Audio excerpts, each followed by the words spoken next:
প্ৰথমতে এই ভিডিঅ'টো চাওক।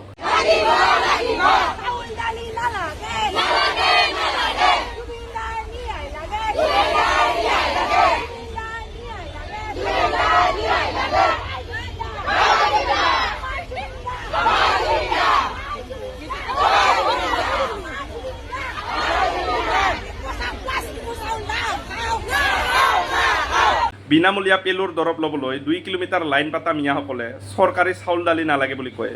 দম আছে যদি আপোনালোকৰ ৰেচন কাৰ্ডসমূহ কালিলৈ চৰকাৰক জমা দি দিয়ক। চৰকাৰে ৰেচন কাৰ্ড হিতাধিকাৰীসকলক এখন এখনকৈ ফৰ্ম দিব লাগে। কাক কাক চাউল দালি নালাগে ডাইৰেক্ট লিখিতভাৱে লিখি দিয়ক। নহ'লে বা সমবায়সমূহত ৰেচন কাৰ্ডবিলাক জমা দি দিয়ক। কেইজন চাউল দালি নালাগা মানুহ ওলাই দেখা যাব। মিছাতে বেকাৰ এনে নাটক কৰি লাভ নাই। বিনামূলীয়া ৰেচন কাৰ্ড প্ৰয়োজন নাথাকাসকলে স্বইচ্ছাৰে নিজৰ ৰেচন কাৰ্ডসমূহ প্ৰত্যাহাৰ কৰক।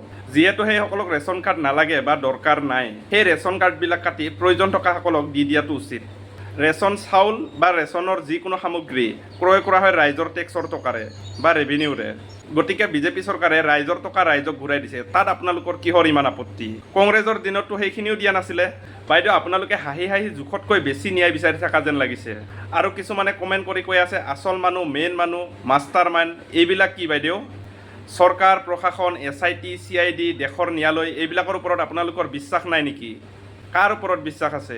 মহম্মদ ইউনুছৰ ওপৰত নেকি? নে অখিল গৌৰৱ লুৰিণ সিহঁতৰ ওপৰত?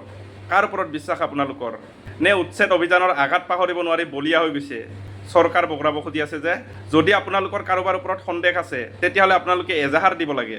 জুবিনদাৰ হত্যাৰ আঁৰত থকাজনক আমিও জানিব বিচাৰোঁ কোন সেইজন। আপোনালোকৰ যদি সৎসাহস আছে তেতিয়াহ'লে কৰক আন্দোলন। ডাইৰেক্ট সন্দেহ থকাজনৰ নাম লৈ ডাইৰেক্ট সন্দেহ থকাজনৰ বিৰুদ্ধে এনে মিছাতে বেবেৰী বাং নাটকখান কৰি লাভ নাই নহয়।